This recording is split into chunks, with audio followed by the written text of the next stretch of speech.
future will bring, no man can say.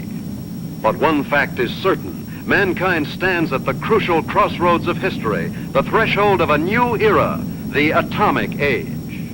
For the people of the U.S., skilled in the uses of science and technology, the atomic age is profoundly significant.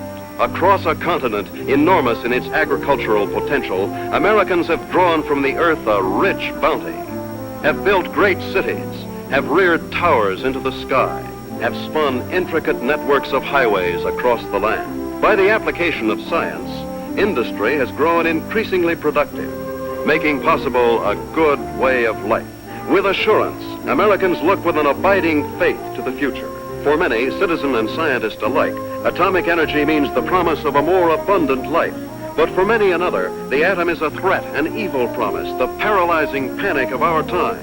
Thus, to answer the perplexing question of the atom and its implications, the people have turned their attention to the forum of public affairs, have sought to search out realities, to find the facts, or to listen to men of science, like Dr. Jeremiah Morley, famed geologist, the embattled founder of the now defunct Society to Save Civilization. It was Morley who told a Los Angeles audience that a series of atomic explosions, either accidental or deliberate, could set off a chain reaction to annihilate every man, woman, and child on the face of the earth. It could cause the death of every living thing. In a gloomy report, Morley took a dim view of history, recalled the tragically repetitious story, the decline and fall of all past civilizations. Said Morley, modern civilization could, by the phenomenon of atomic fission, be brought to dust and ashes. For example, if an A-bomb were detonated at the Empire State Building, the area of total destruction would cover an area of 2 miles. Now, since the A-bomb is already obsolete, consider the area of total destruction of an H-bomb. And science has promised us bombs 1,000 times more powerful, poisoning with radioactivity all the air and water of this earth.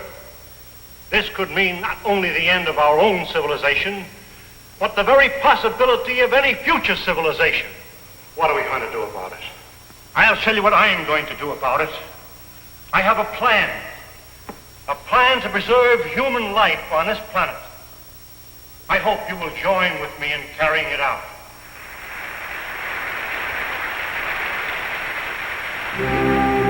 The response to Dr. Morley's appeal was immediate and enthusiastic. The Society to Save Civilization was set up. To its headquarters flocked amateur do-gooders and professional scientists. From them, Morley chose a staff of experts. Dr. Max A. Bauer, eminent geophysicist, ousted by Hitler from the University of Munich in 1933. Dr. James Paxton, metallurgical engineer, twice winner of the McKenna Scientific Award. Joan Lindsay, medical doctor and ardent feminist, who, for her research in biochemistry, was named winner of the annual award by the American Confederation of Women Scientists.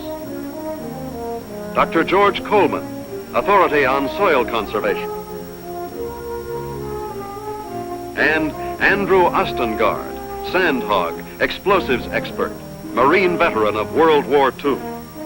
It was this team, qualified each in his own way, that helped set in motion Morley's audacious project, a daringly planned program, which he took 3 months later to the board of directors of the Carlyle Foundation.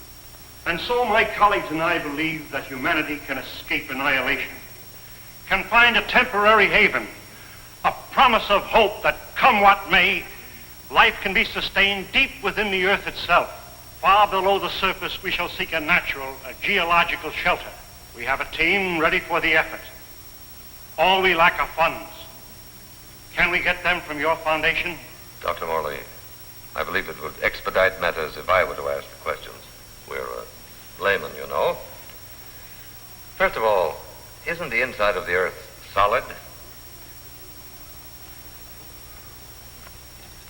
The interior of the earth is made up of vast caverns and air pockets, joined by natural avenues leading from the surface. Natural avenues?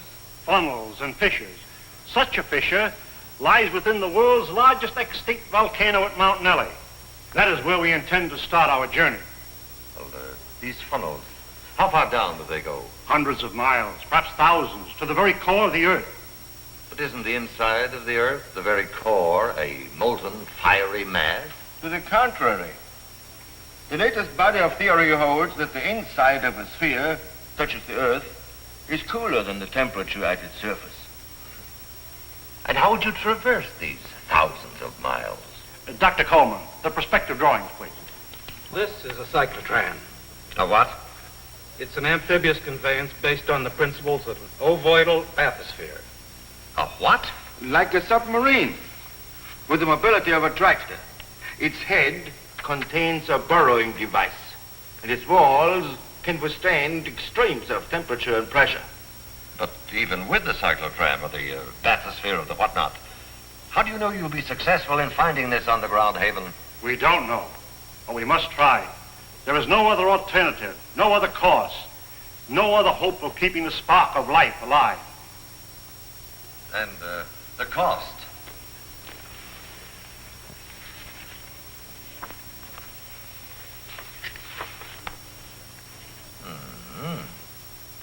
That's a lot of money, Dr. Morley. Well, surely you don't expect us... But we do. I know you and your committee mean well. Mean well? Next you'll be calling us starry-eyed idealists. Dr. Lindsay, you're out of order. The whole world is out of order. And I suppose you and your associates can set it right? We couldn't have said it wrong if we tried. The appropriation was denied. To carry on his work, Dr. Morley issued repeated appeals to the members of the organization. It failed. And so, last week, the Society to Save Civilization was itself extinct.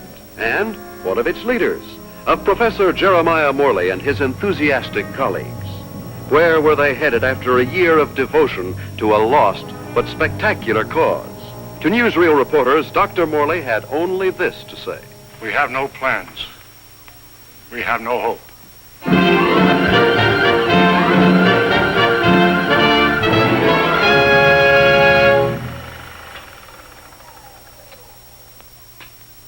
Better stand by, Frank. We may want to run that again.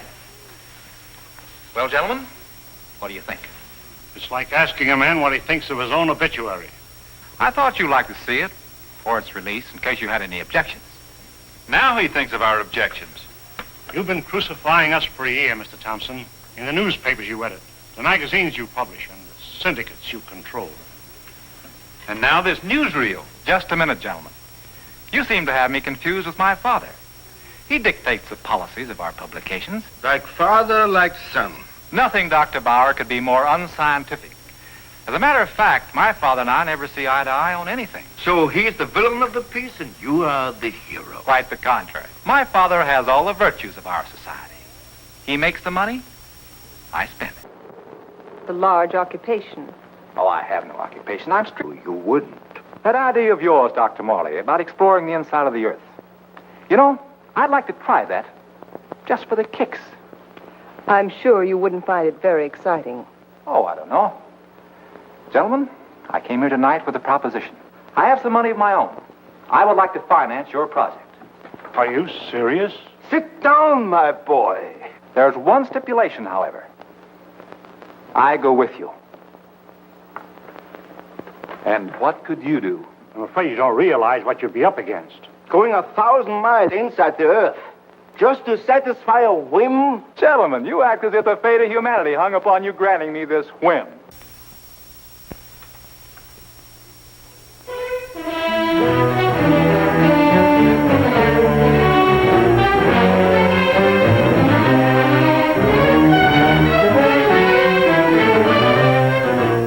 Plans for the expedition are being completed ahead of schedule.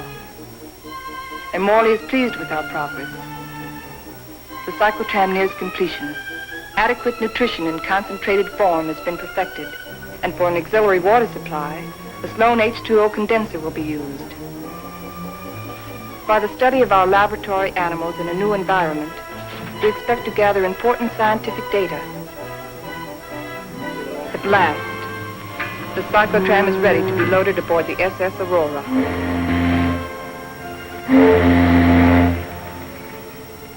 Our destination, the extinct volcano, Mount Nele, where the inside of the earth begins. This was our base, a lonely, desolate beach at the foot of the extinct volcano.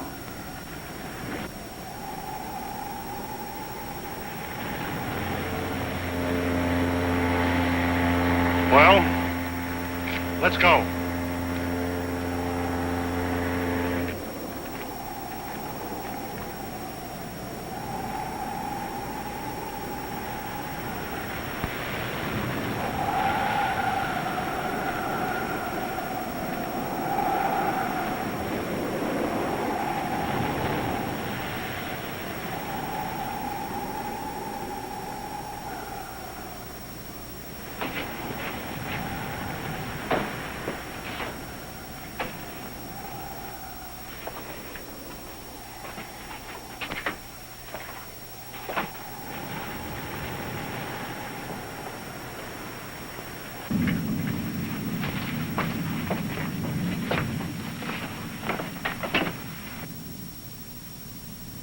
What a place to spend our last night on Earth. You sound like we'll all be dead in the morning. It's a possibility if we stay here.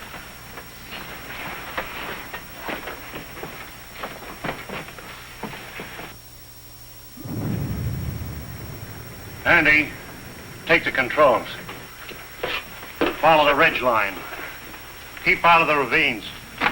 Ascend at an angle of not more than 33 degrees.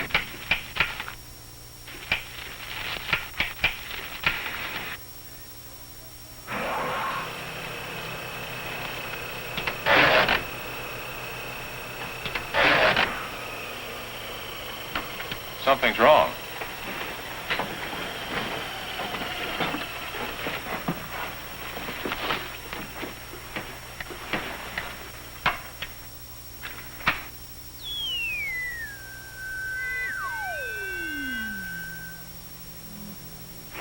Now try it.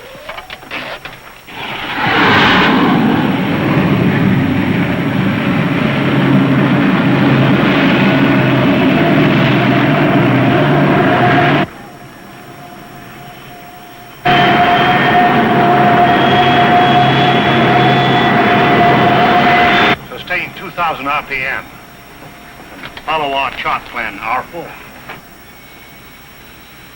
Check.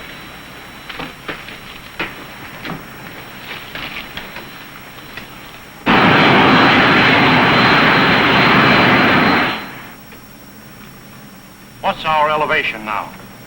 Approaching 6,300 feet. Angle of ascent, 19 degrees. Speed constant, 2,100 RPM.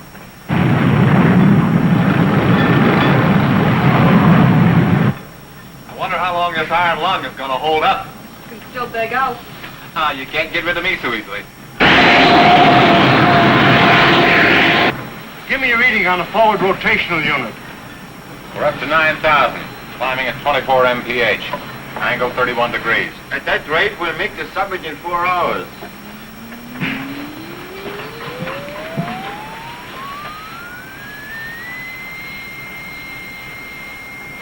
Dr. Mullen, we are meeting some unstable isotopes. Increase the lateral unit to 12,000. Say, this is getting rough.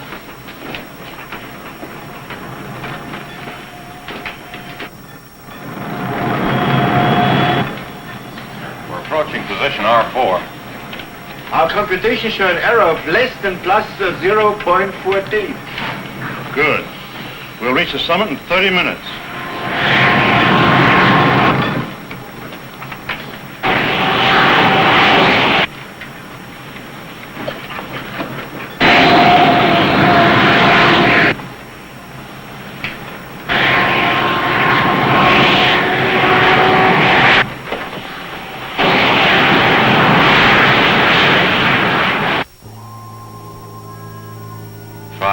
And 27 minutes. Excellent. 33 minutes ahead of our estimated schedule. We'll make a final check of our position before we enter the crater.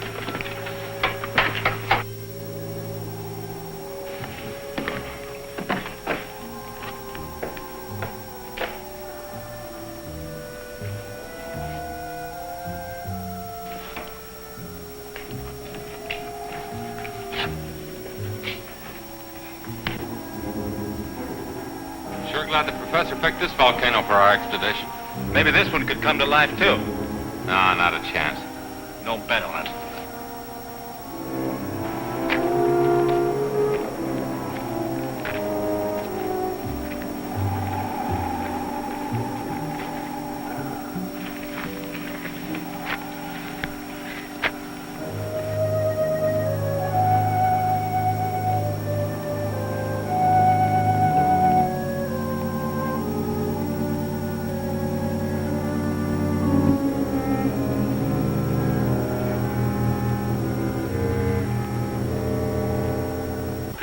There's no reason for us to wait till dawn. We'll proceed into the crater now.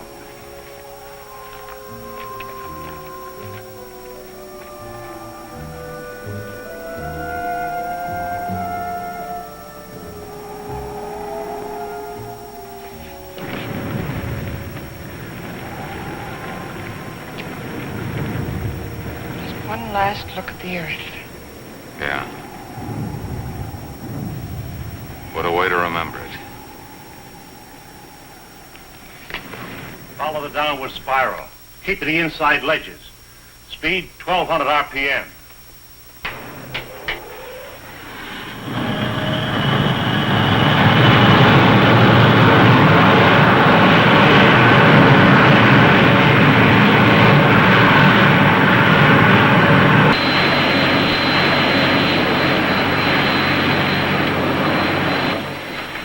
Brother, it's really black out there.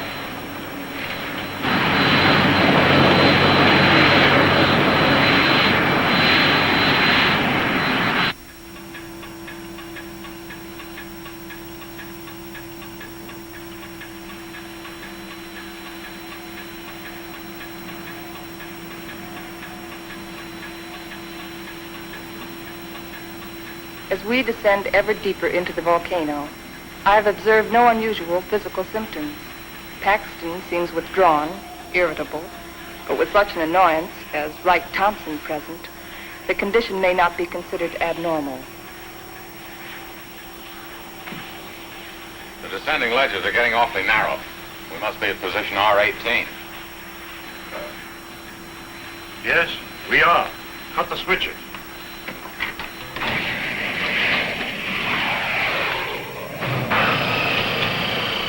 We'll be doing some hiking now. Better have some breakfast.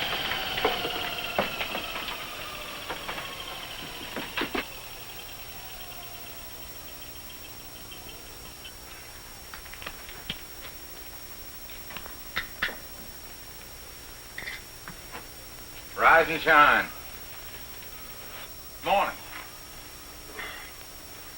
How can you tell? Breakfast is served. Breakfast.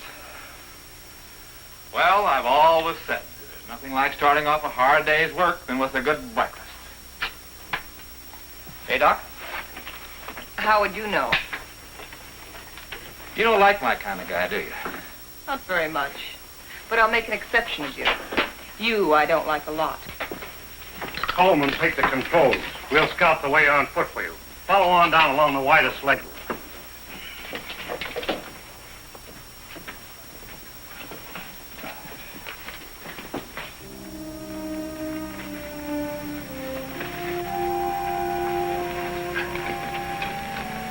Watch that, it's loose. What's the matter? I don't like it. What did you expect in here? A Garden of Eden? I'm not talking about volcanoes. I mean Wright Thompson. He doesn't belong here.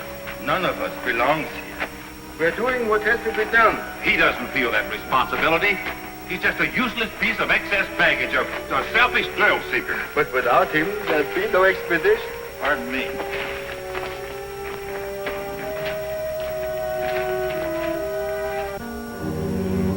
Kind of deep down there, isn't it?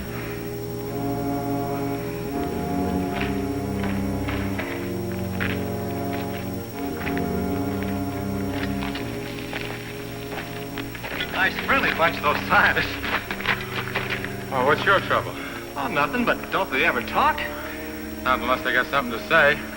That's the way it is with smart people. Maybe they're not so smart. Maybe they don't know what they're doing down here. Listen, Buster. Each one of them has taught us more colleges than you've flunked out. So what are you doing down here among all those brains? I managed to make myself useful. It might be well if you did the same thing. Doing what? This.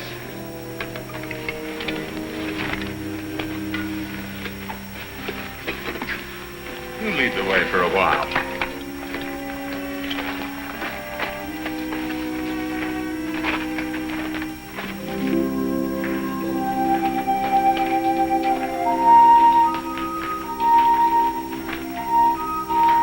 We've hit bottom. Rock bottom. Hello, Coleman. Coleman, come in. Go ahead. We've reached the end of the channel. Establish our position. Our depth below mean sea level, 2.6 miles.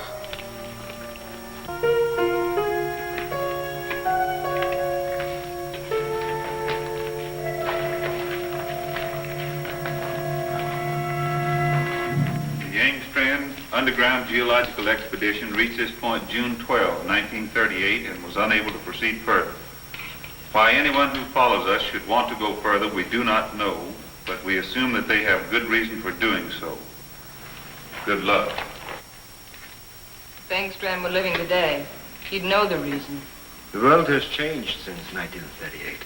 The world has changed since yesterday. You better get to work.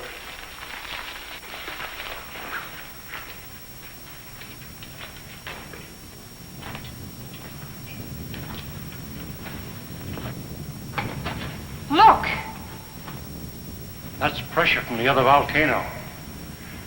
We'll have to work this side.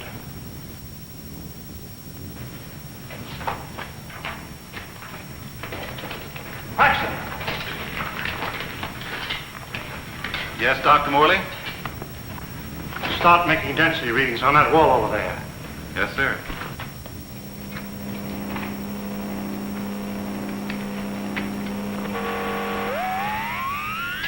This is it.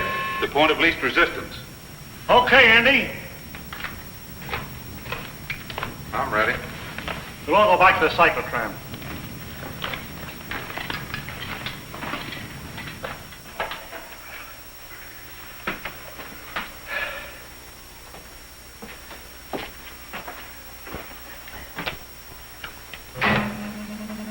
Fuses 1 and 2 set.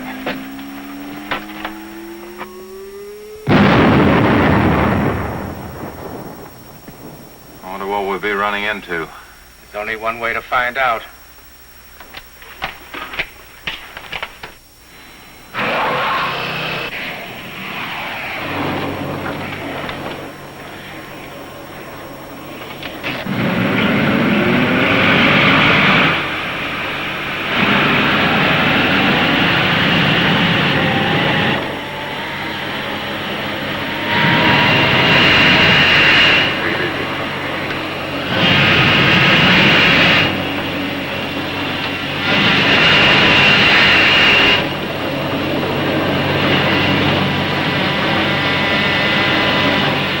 Broken through.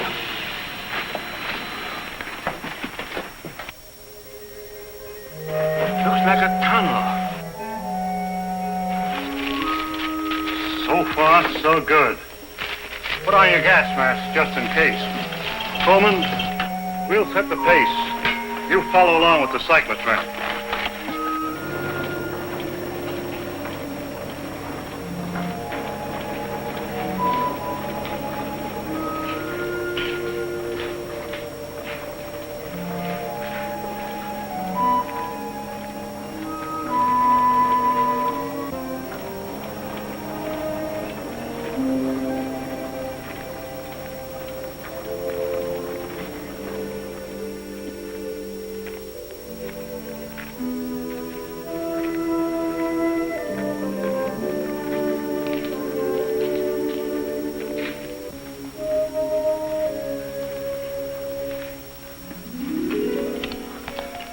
The air is fresh and clear.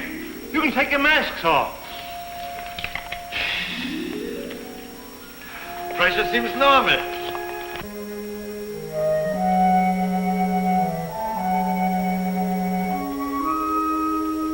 I wonder where it leads. That's exactly what we're going to find out. Lead the way, Andy.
How did it all happen? Long time ago, the earth above was covered with water. And when the sea vanished, it left great limestone deposits behind. Was all this limestone? Yes. And then the water gathered in underground streams and carved out the soft limestone. Drop by drop, year by year, the water dissolved the stone. Each drop carried a tiny particle of sediment. That's what formed these columns. About an inch every 1,000 years. Well, how long did this whole process take? About 200 million years. Hello, Coleman. Coleman, bring up the tram. We'll proceed from here.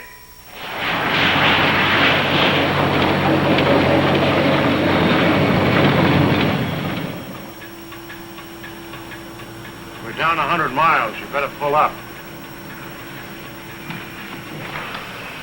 Cut the switches.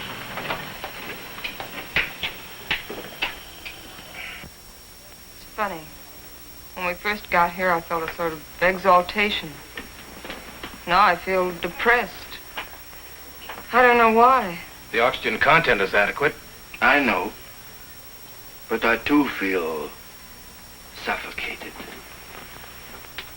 Maybe it's the unreality of this place. You know, once when I was working in the Holland Tunnel, I got cut off from my crew for 10 hours. I felt this way then.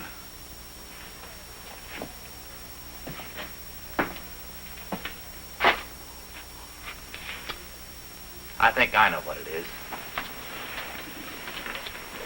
It's loneliness. It's a feeling of a person away from people. I felt it on the top of a mountain in Tibet, in the jungles, and on the Arabian desert. It's like the last cord tying you with humanity has been cut. It's more than that. People have dignity only in relation to many other people. Alone, a man is as useless as any rock out there. No, you're both talking nonsense. Nature doesn't influence man. Man influences nature. One man, one strong man, can change nature. Oh, you're wrong, Dr. Paxton. It isn't one man. It's many men working together. Right, teacher? Men together are no more than sheep. One man standing alone leads the way. Then the sheep follow. Please, gentlemen. Well, I'm please. embarrassed for all of you who call yourself scientists. Swayed by a self-indulgent young fool. I'm going ahead. I hope that by the time you catch up with me, the atmosphere will have cleared the cobwebs from your brains.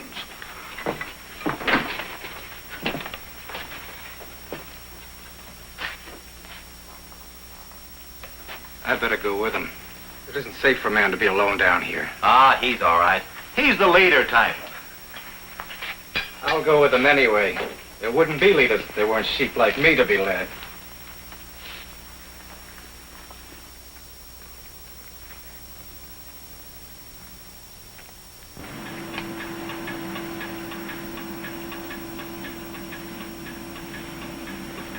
I still don't see any sign of Paxton and Coleman. Well, keep going.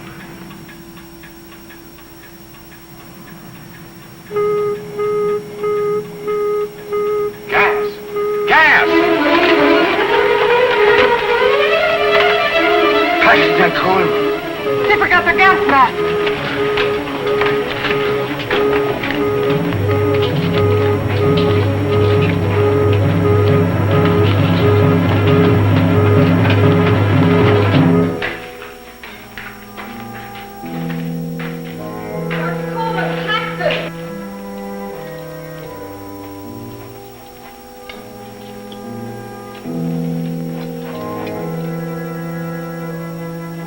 There they are!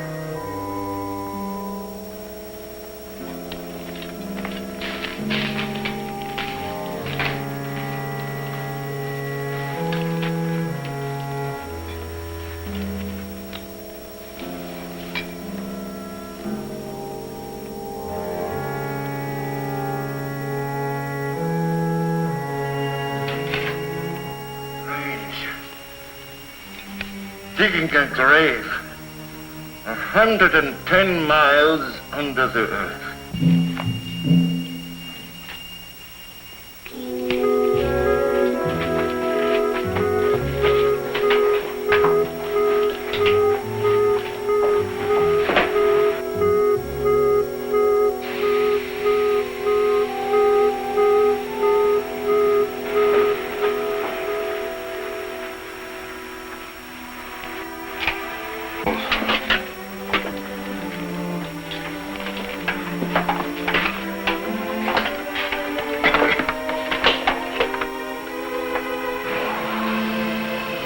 Go on. It's too late to turn back now.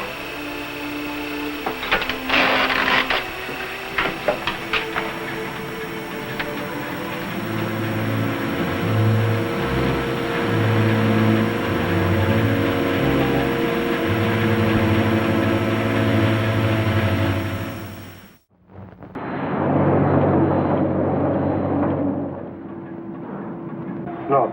Andy?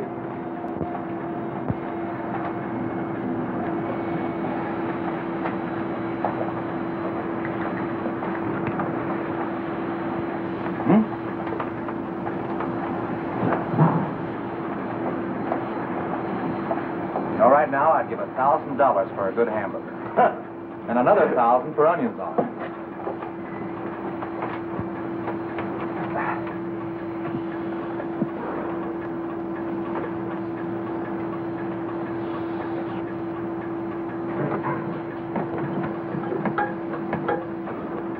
Dr. Morley, our water supply is... Cut the switches.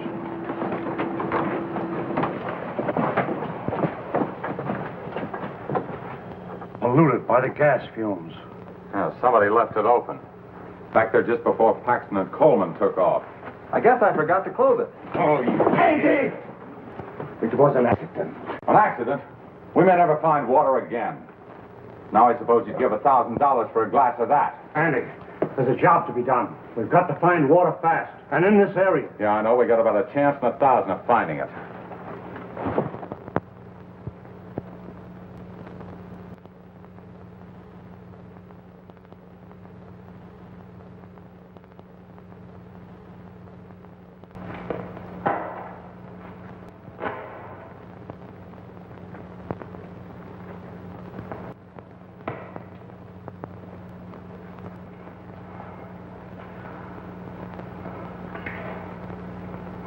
Look, there's Andy.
No water here!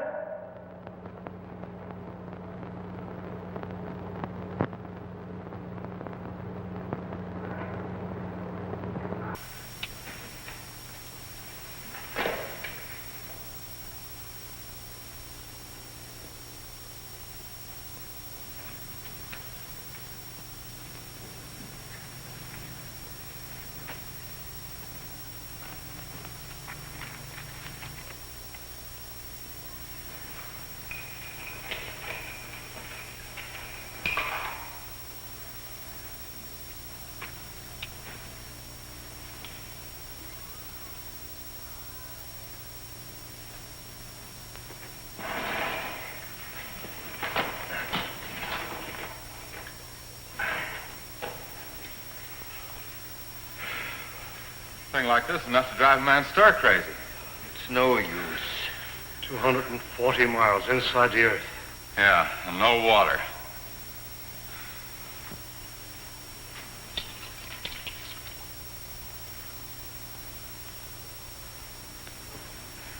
Here. I've been setting it to the animals.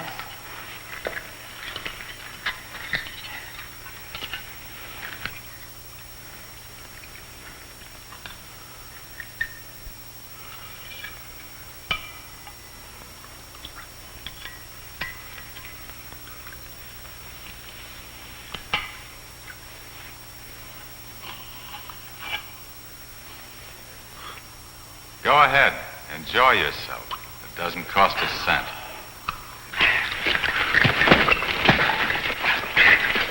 Stop it! Andy! This is ridiculous. We have something larger at stake than your personal petty feuding. Now, you two can come with us or stay here and kill each other. I'm going after the cyclotron. Never mind. I'll go get it.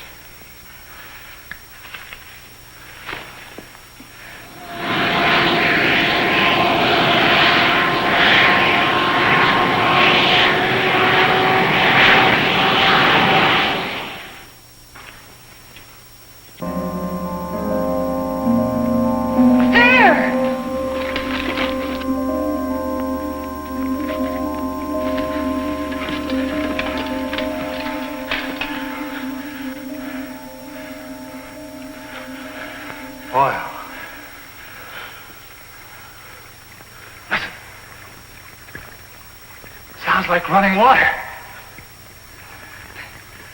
But where is it coming from? It's behind the wall!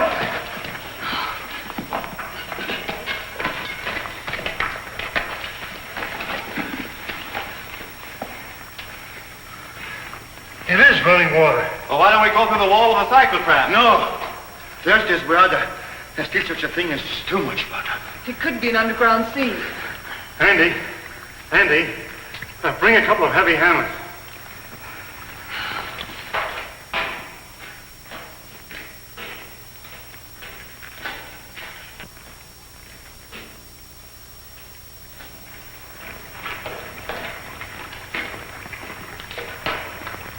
What's up, Professor? We think there's water behind that wall. Try breaking it in. Sure.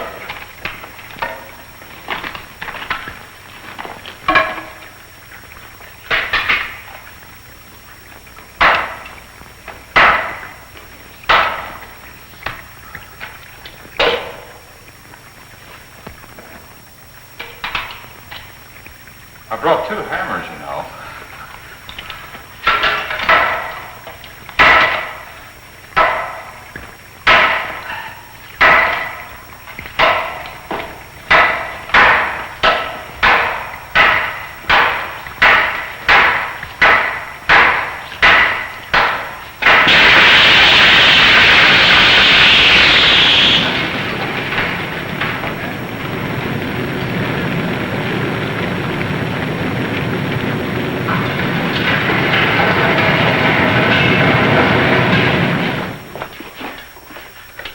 Come in here. Let's take care of that arm.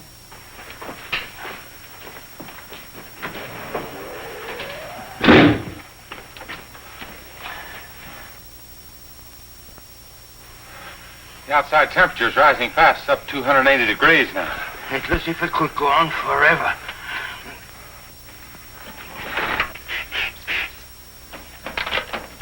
Hold it out there.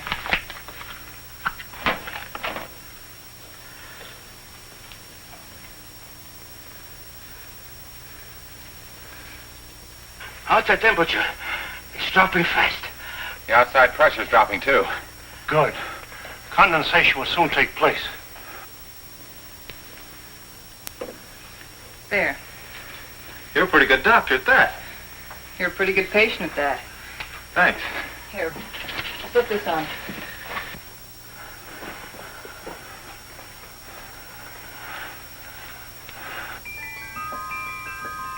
It's water. Look. Look at it. It's water.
Joan, are you all right?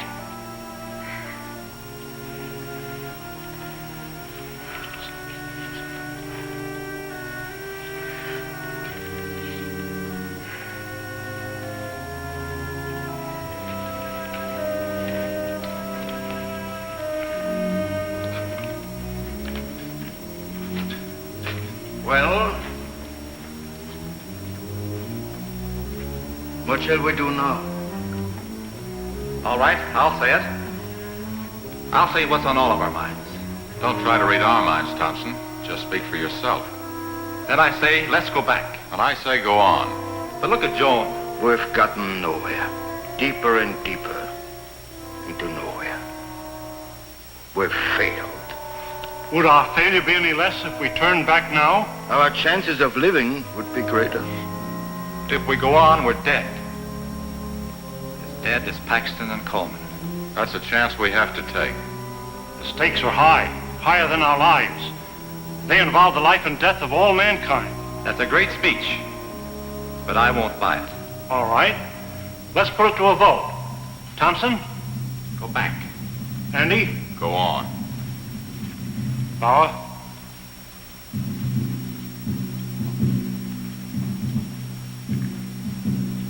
Go back. Go on.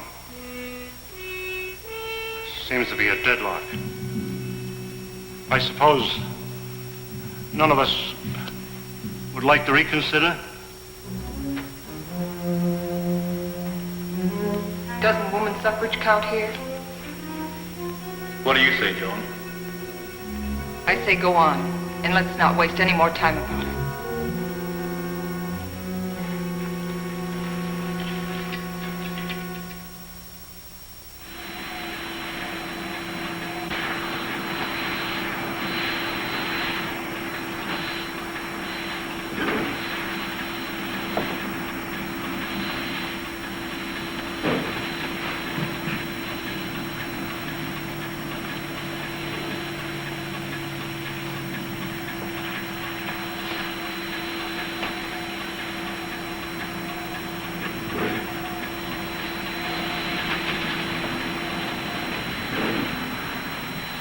How are those burns coming along? Good as new. How are you, Doc? Oh, I'll get by. Here. What's it for? Does it have to be for something? Does everything have to be functional? It's a good luck ring. Saved my life in Tibet. Here, take it. Why give it to me? Haven't you ever been romanced before? Not 900 miles below sea level. Then it's about time. If there were any flowers around here, I'd pick them for you. There's a highly scientific theory which states that if any man and any woman are cast away anywhere for any length of time, sooner or later they think they were in love. That's what's happened to you. If that theory has any value, it should apply to you. Does it? No. Well, I guess I need a little more time. We'll talk about it later.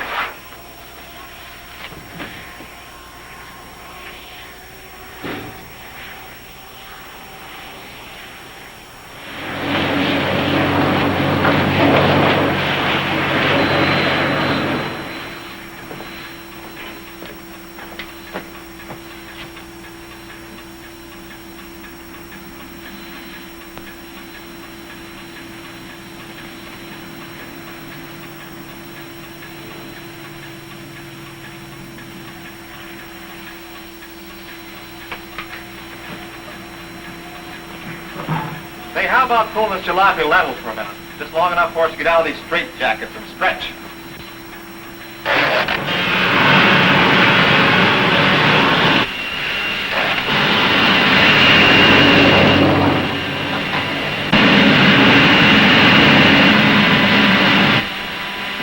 How much longer is it going to be like this? All right, what difference does it make? Plenty. If it's going to be like this the rest of the way, why go on? Why waste time? That shouldn't make any difference to you. You've never done anything but waste time. Listen, you meathead. Just because you're a sandhog that likes to go grubbing around in the ground. And you're a mountain goat with his head in the clouds. Stop it, both of you! I've had enough of this. What's happened? I don't know. It's not water.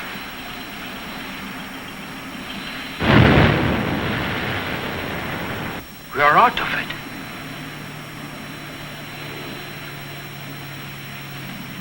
This might be what we're looking for. Let's make a landing and explore the area.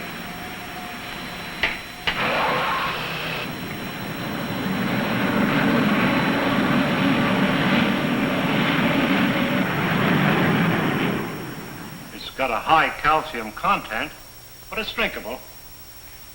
Hey! Look what I found!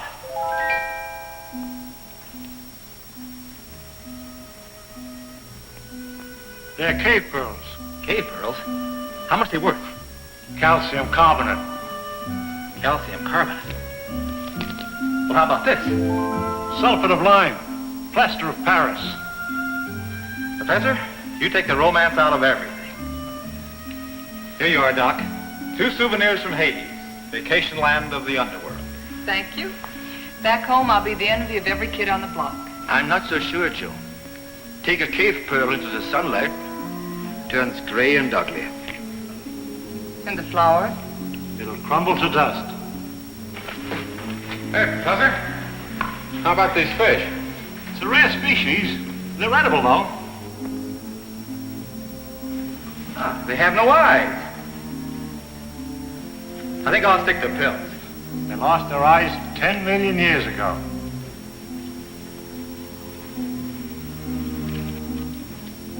What kind of a place is this? Flowers that crumble to dust in your hands. Stones that look like pearls. Fish without eyes. Nature sure a practical joker. I suppose you could have done better? 10 million years, I couldn't have done worse.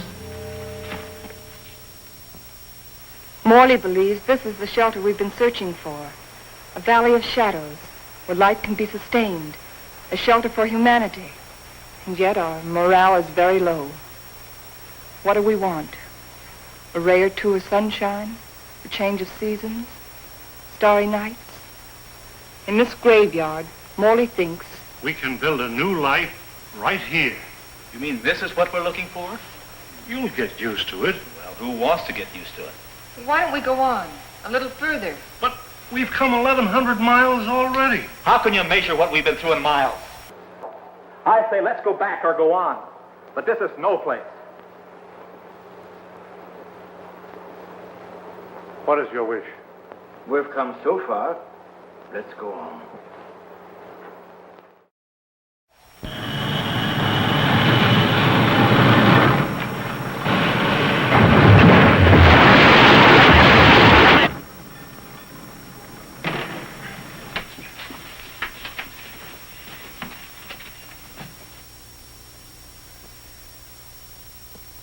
Well? Which way do we go?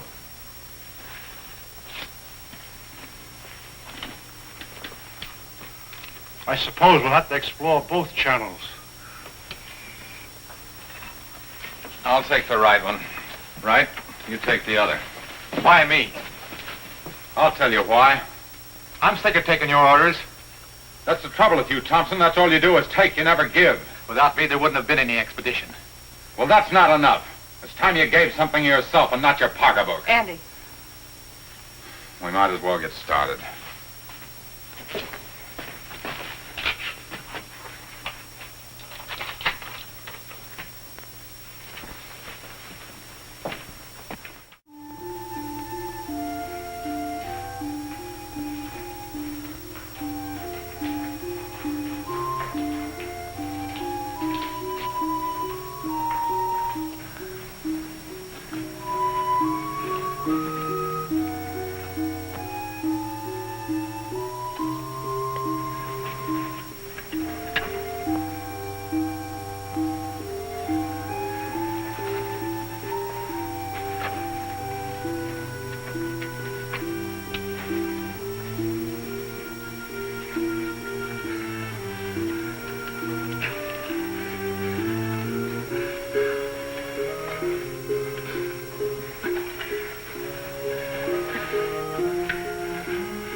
And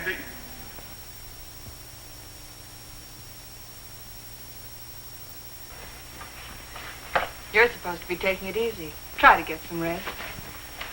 Listen to me, Wright. You've been like this for days. How long can you keep it up? He didn't like me any more than I liked him. Yet he saved my life. It doesn't help brooding over it. But he died saving my life. He did what he believed was right.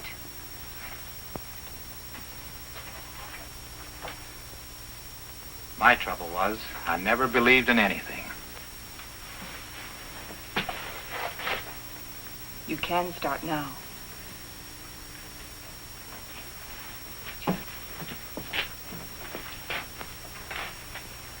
Morley wants to go back to that Valley of the Shadows he liked so much.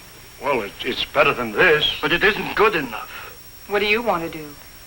I too want to go back. But all the way back. Now that Andy's dead. Now that Andy is dead, we've got to go on. We've got to, until we find what we're after. If we fail, then we can talk about going back.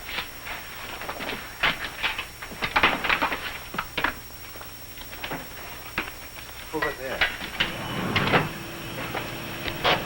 Good.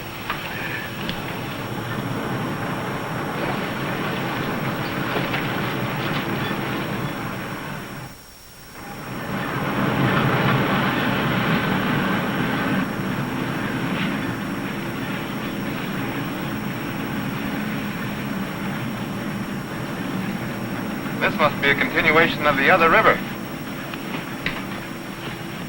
No, I think it's just a seepage product. Listen. What's that?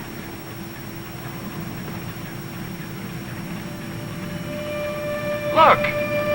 It's like daylight.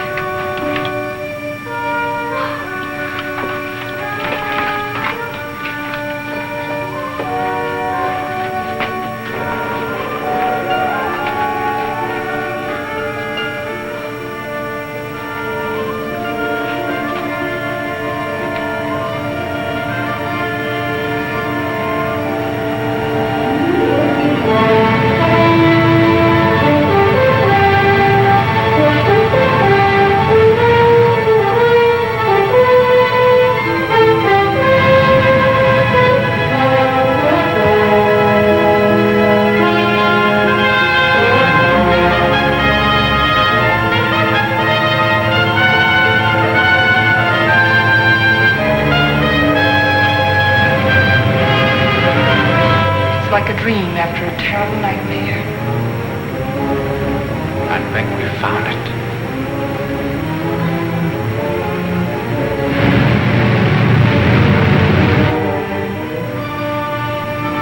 Promised land.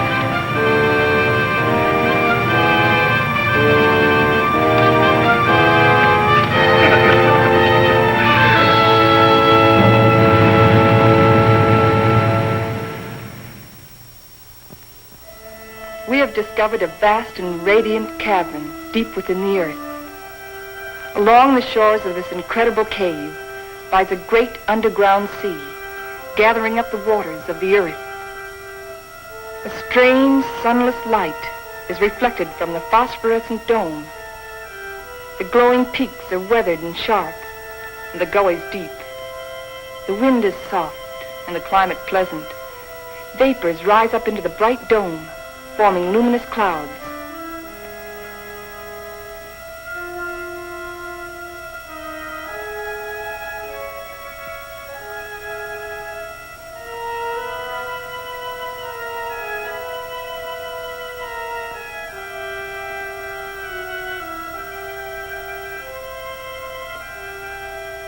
The area is rich in chemical resources.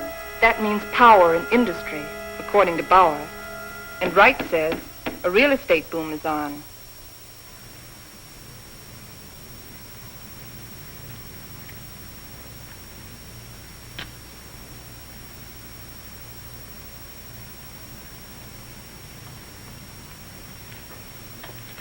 You got a match? Sure.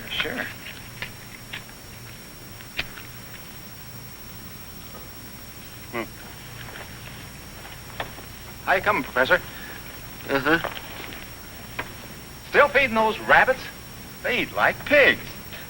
Small wonder. They're expecting in a couple of weeks. All of the rabbits? No, silly. Just the lady rabbits. Tell me more. Here. Make yourself useful. Get some more water. Explorations and surveys of the surrounding area continue.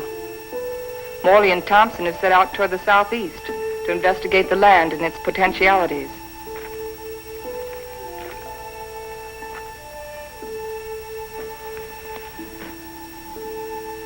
This is a strange kind of sand.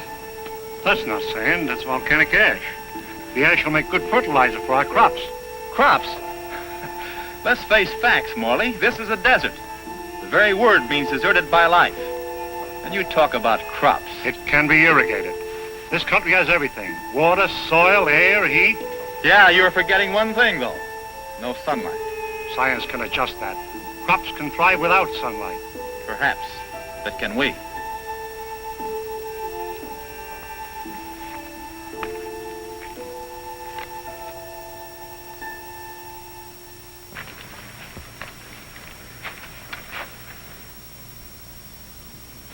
What sort of species is it? It's the fossil remains of a species of lungfish. He breathed by means of both lungs and gills. When he came out of the sea 400 million years ago, he was the ruler of the animal kingdom. With his lungs, he was a pioneer in a new way of life. How did they become extinct? Like some of us on Earth, they seem to hurry the process of extinction. Let's get out of here.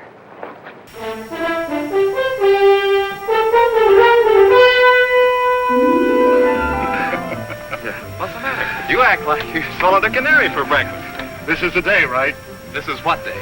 The day we're expecting the first litter of rabbits. Well, who's going to pass the cigars around? You apparently don't realize the importance of it. Oh, I'm sorry. By observing the rabbits, we've already learned that they respond to nature basically as we do, as any mammal does. And from their young born today, we can predict how our own young will respond in the new world. Dr. Morley, Fowler. Come on. You go ahead. I'll get plenty of hot water.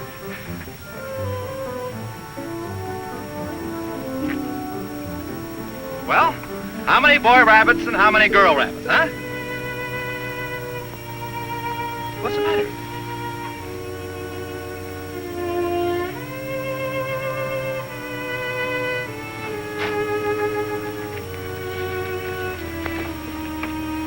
Joan, what's the matter? They're dead. They're all born dead.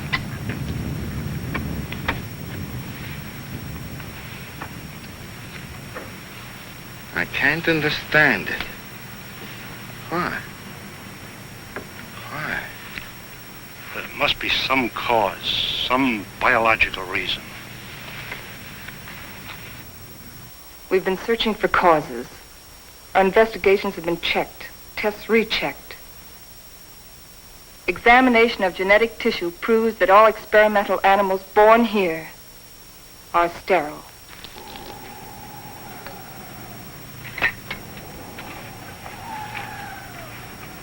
You know what this means? This new world. A haven for the dead. This is the end of the line. Now we know that the human race cannot reproduce itself in this underworld region. It appears our mission is a failure. Then we can't stay here. At least one generation could. And after that, what? The end of humanity. That I won't accept. Neither can you run away from facts.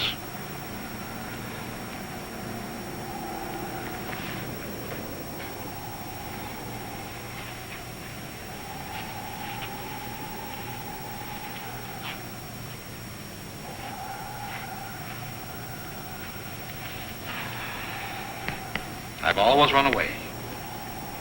Climbing mountains. Trying to prove something.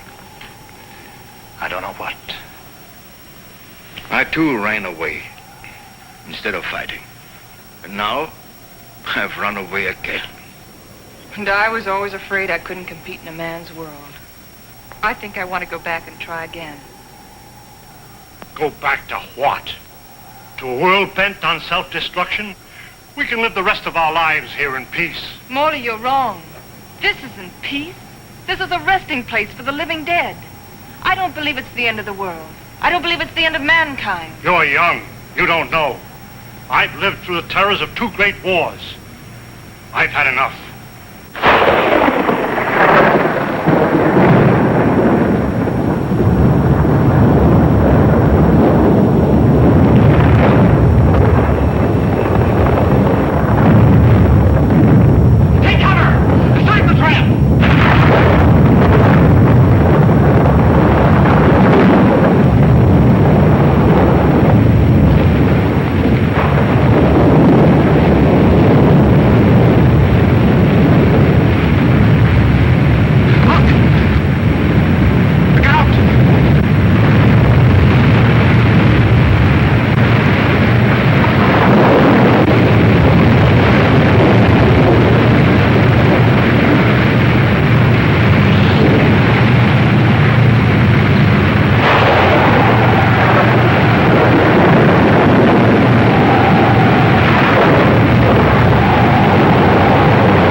Take over.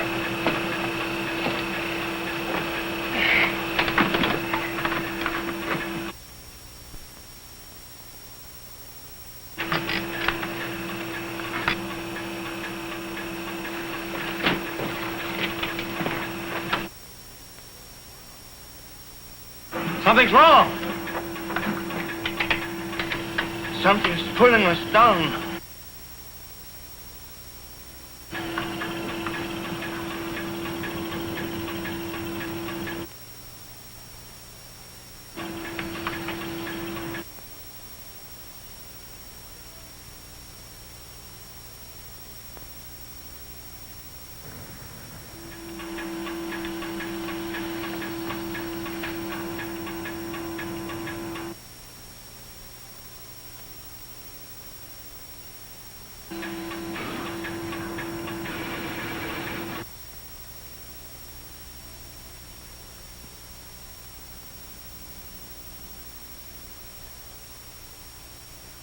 We are lost.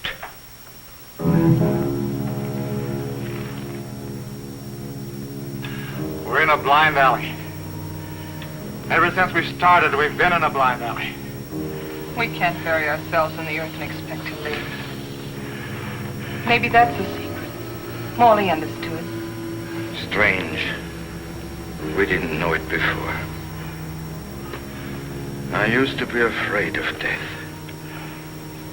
I was afraid of life.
Look!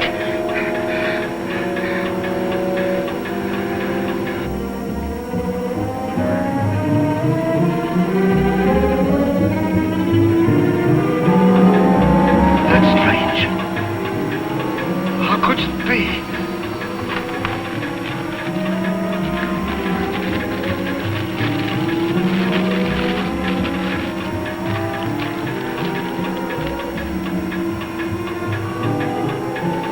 We're above the level of the underground sea. We found a channel to the upper ocean.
On that island.